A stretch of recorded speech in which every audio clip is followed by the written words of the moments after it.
Москва шаарындагы мекендештер доктор Садыков Сейдалы Сатыбалдыевич өз кызматтарын сунуштайт. Жумуш убактысы 24/7 круглосуточно. Бизде брекеттин бардык түрү, брекетти бөлүптүлүү, рассрочка жолу да бар. Имплантация 20% арзандатуу, тиш алуу, салуу, металлокерамика, цирконий, винери жана имакс, протездөө, тиш тарлоо, тиш тазалоо, гигиена. Бизде консультация жана рентген акысыз. Бизде өзгөчө брекет системасын бөлүптүлүү, рассрочка жолдору да бар. Метро Новокузнецкая, метро Третьяковская, улица Пятницкая 28, метрого 1 мүнөт, запись болуу жана кеңири маалымат алуу үчүн WhatsApp, Telegram, байланыш номерлер +7963 691 52 56.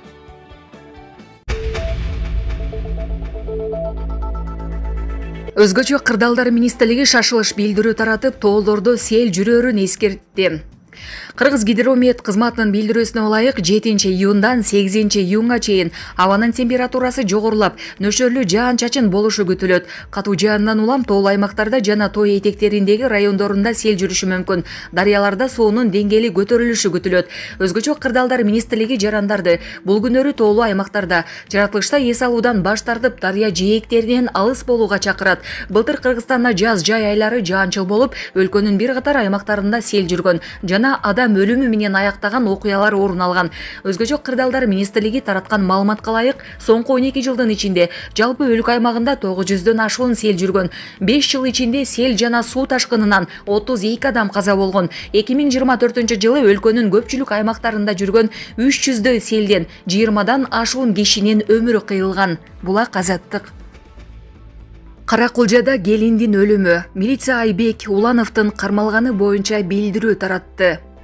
Каракулжадагы келиндин өлүмүнө байланыштуу билдирүүлөрдү социалдык тармактарга жарыялаган Айбек Уланов кайра кармалды. Бул тууралуу бүгүн 5-июнда Бишкек шаардык милициясы билдирүү таратты. Маалыматка ылайык, Уланов кийинчерээк кайрадан түз эфирге чыгып, коомчулукка терс таасирин тийгизген билдирүүлөрдү жарыялап, кырдаалды курчутту. Тиешелүү экспертизалардын жыйынтыгы менен ага расалык, этностук, улуттук, диний же региондор аралык кастыкты козутуу боюнча кылмыш иши козголгон. Шектүү жаран милиция кызматкерлери тарабынан кармалып, убактылуу кармоочу жайга камакка алынды. Мындан тышкары ал республикалык наркология жана психиатрия борборуна жеткирилип, медициналык экспертизанын жыйынтыгында анын баңгизат колдонуудан кийинки мас абалында болгону аныкталды. Беле кетсе, кече 4-июнда юрист Шердор Абдыкапаров Айбек Улановдун кармалганын билдирген болчу.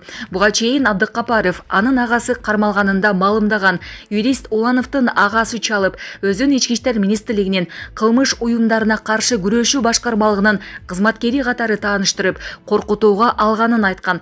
Эске салсак, Бишкек шаардык милициясы 30-майда Уланов кармалганын билдирип, анын кечирим сураган видеосун жарыялаган. Ага карата тиешелүү тергөө амалдары жүргүзүлүп жатканын, жыйынтыгы менен юридикалык баа берилерин кошумчалаган. Бирок коомчулук анын камакка алынбастан кое берилишин сынга алган.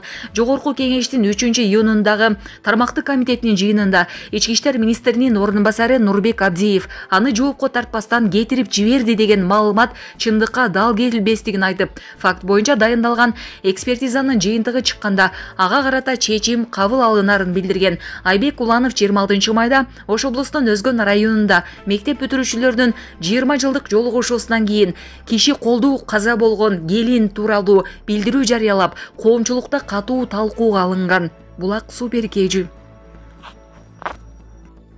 Москвада 175 кыргыз жаранына мурда алынбай калган маяналары кайтарылды.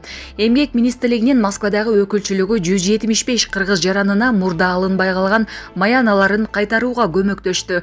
Бул тууралуу министрлик бүгүн 5-июнда кабарлады. Ага ылайык аларга мурда алынбай калган 15,764,700 рубль өлчөмүндө эмгек акысы төлөнүп берилген. Ал эми 6 жаран ден соолугуна келтирилген зыянга байланыштуу 6,224,400 рубль өлчөмүндө компенсация алышкан. Ата-энесинин камкордугусуз калган 3 жашы жетелек баланы мекенге кайтарууда көмөк көрсөтүлдү деп билдирди мекеме.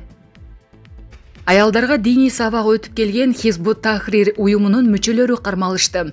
Бишкекте Хизбут Тахрир өлкөдө ишмердүүлүгүнө тыюу салынган диний экстремисттик уюмунун мүчөлөрү кармалышты. Бул тууралуу Борбор кала милициясы билдирди. Маалыматка ылайык, милицияга Гатчин көчөсүндө жайгашкан үйлөрдүн биринде аялдар жамааты аталган экстремисттик уюмга таандык идеологияны жайылтып, уюмга мүчөлөрдү топтоп жатышканы тууралуу маалымат түшкөн.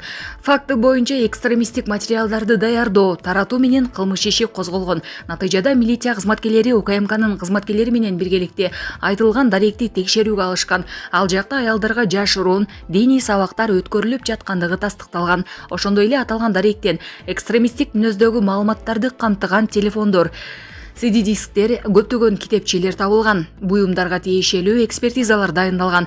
Экстремисттик материалдарды даярдап, таратып, жашыруун сабактарды өткөрүп келген 30, 29, 36 жана 44 жаштагы жарандар милиция бөлүмүнө жеткирилишти деп айтылат маалыматта. Учурда уюмдун башка мүчөлөрүн аныктоо иштери уланууда. Булак Супер Кежү. Бала бакчанын атын жамынган жашыруун баңгизат лабораториясы аныкталды. Бишкекте бала бакчанын атын жамынып, баңгизаттарды өстүрүп, даярдап, интернет тармактары аркылуу сатуу менен алектенип жүргөн кылмыштуу топтун мүчөлөрү кармалышты. Бул тууралуу Ички иштер министрлиги билдирди. Маалыматка ылайык, элита сортундагы марихуана өстүрүүчү баңгизат лабораториясы Ростишка ABC жеке балдар бакчасынын атын жамынуу менен иштеп келген. Тинтүү иштеринен кийин жалпысынан 19 түп жана 54 грамм гашиш баңгизаты, ошондой эле лабораторияга тиешелүү жабдыктар алынган.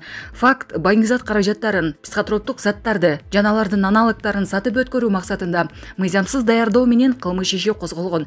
Натыйжада аталган жайды уюштурган делип 32, 45, 33, 40 жана 37 жаштагы жарандар кармалган. Ички иштер министрлиги алардын туугандык жана куда сөөктүк байланыштары бар экенин белгиледи. Алар өндүргөн баңгизаттар сатыла турган болсо, анда кирешеси 25 миллион сомду түзмөктүгү айтылды. Эверестти багындырган жеке ишкер альпинист Рыскүл Акимжанова Бишкек шаардык кеңештин депутаттары тарабынан патриот сыйлыгын алганын билдирди. Менин Эверестке болгон жолум бул жөн гана жеке максат эмес, ал бүтүндөй кыргыз элинин, мекенимдин намысы үчүн жасалган кадам болду. Ар бир кадамымда элимди эстедим, ар бир кыйынчылыкта сиздердин колдооңуздарды сездим. Бул эмгегимди баалап, Бишкек шаардык кеңештин депутаттары тарабынан патриот сыйлыгы менен сыйланышым мен үчүн чоң сыймык жана жоопкерчилик. Бул сыйлык менин гана эмес, баарыңыздардын колдооңуздар менен келген жеңиш.